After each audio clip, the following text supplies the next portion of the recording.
मेरे पीछे आप देख रहे हैं, ये हिंदुस्तान का ताज है। इसे दुनिया का जन्नत कहा जाता है। लेकिन उस नक्शे पर आप जो इस वक्त नाम देख रहे हैं ना, वो सबसे ज़्यादा चर्चा में है, क्योंकि उसने ऐसे सच को बयां कर दिया है जो बहुत कड़वा है। वो इतना कड़वा है कि जब आप उसे देखेंगे तो आपको दर्द होगा, और वो दर्द ऐसा होगा कि आप चीखना चाहेंगे लेकिन आवाज़ नहीं निकल पाएगी।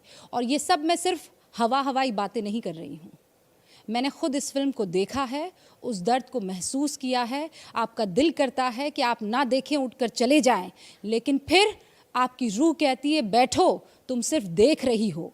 कश्मीर में कश्मीरी पंडितों ने उस दर्द को जिया है, महसूस किया है। The Kashmir files. आज इसी को दुनिया के सामने लाने वाले वो 3 बहुत ही महत्वपूर्ण लोग एबीपी न्यूज़ के स्टूडियो में मौजूद है। आप सभी का बहुत बहुत स्वागत है। मैं चाहूंगी कि तालियां बजाएं इन 3 चेहरों के लिए। अनुपम खेर साहब, पल्लवी जी, विवेक अग्निहोत्री जी, ये वो 3 चेहरे हैं जिन्होंने हिम्मत की है, जिन्होंने वो जज्बा दिखाया है, जिन्होंने वो ताकत इकट्ठा की है और एक एक दर्द को पिरो दिया है। और शुरुआत सबसे पहले मैं अनुपम जी आपसे करना चाहूँगी। वो बुज़ुर्ग जो उस फिल्म में दिख रहा है वो अनुपम खेर है। अनुपम खेर की ज़िंदगी से जुड़ा हुआ कोई पेड़ है, कोई जड़ है, या बस एक एक्टर है? वो बुज़ुर्ग जो है वो उन तमाम कश्मीरी हिंदुओं, कश्मीरी पंडितों का एक समागम है, एक सिंबॉलिक रिप्रेजेंटेशन है। और उस बुज़ुर्ग का नाम पुष्कर नाथ है, जो मेरे अपने पिताजी का नाम था।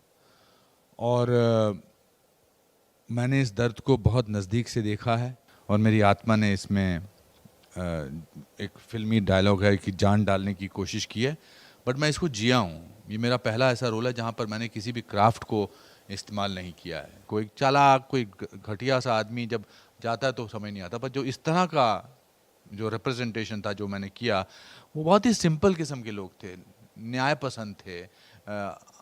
एक जैसे कहते हैं कि क्या नाम इसका, मैं बोलते भी थोड़ा सा मुझे तकलीफ हो रही है, क्योंकि when I am talking about them, I am representing them, I am seeing them, कि वो बहुत ही मासूम थे। और उनके साथ जब ऐसा हुआ तो उसको सिवाय महसूस करने के एक्टिंग नहीं की जा सकती थी।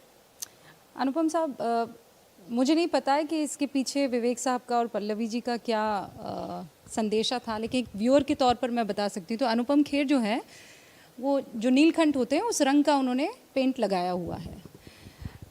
वो दिखा रहा था कि कश्मीरी पंडित कैसे उस दर्द को उसने अपने चेहरे पर, अपने रूह पर चस्पा कर लिया है। वो चेहरा आपका नहीं था, वो मुझे तो नहीं पता था कि कश्मीरी पंडितों के साथ क्या हुआ। हम उस जनरेशन के लोग हैं, बस इतना पता था कि उनको और माफ़ कीजिएगा लेकिन मैं ये थोड़ा कड़वा शब्द, कि वो जुल्म झेल नहीं पाए, वो बड़ा आसान था उनके लिए, तो उन्होंने कहा चलो भाई सामान पैक करो और निकल लो, फिर कभी आ जाएंगे। तो विवेक जी, मेरा सवाल इसीलिए आपसे है। तो पहले एक छोटी सी बात बोल दूं कि जुल्म ना सह पाना कोई गुनाह नहीं हो सकता।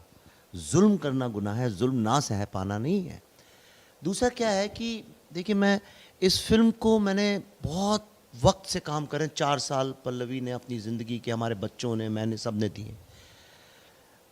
तो जो कश्मीर जो था, जिस भी कश्मीरी से मैं मिला, और कश्मीरी मुस्लिम्स, ये भारत में कोई बताता नहीं, बड़े आश्चर्य की बात है, वो भी शिव को मानते हैं। जो पुराने जो हैं, अभी ये 1990 के बाद जो पैदा हुए वो नहीं, पर आप पूछिएगा, वो भी शिव की महाशिवरात्रि में पार्टिसिपेट किया करते थे। तो शिव को जो है इंडियन कॉन्सेप्ट में मानते, इनने सारा जहर पी लिया था। मुझे ऐसा लगता है कि इस पूरे आतंक का जो विष है, ये कश्मीरी पंडित, कश्मीरी हिंदू कम्युनिटी ने पिया। और उसके बाद जिस तरह शिव ने एक तांडव नृत्य किया, उसी तरह से इनने पूरी तरह से अपने बच्चों को सिर्फ एजुकेशन, सिर्फ एजुकेशन, सिर्फ एजुकेशन।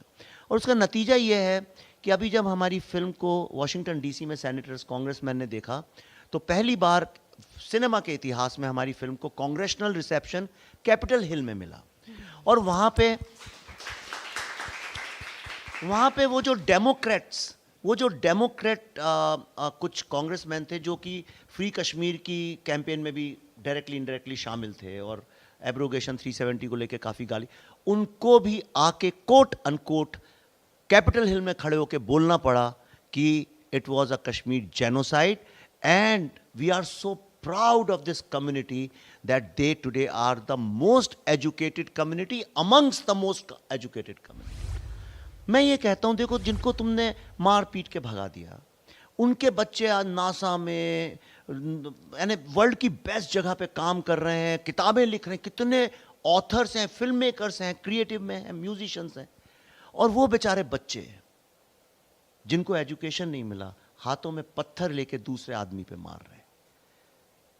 तो इसलिए शिव को मैं लेके आया, बिकॉज शिव मीन्स कि सारा दर्द पी के भी विश्व के कल्याण के लिए काम।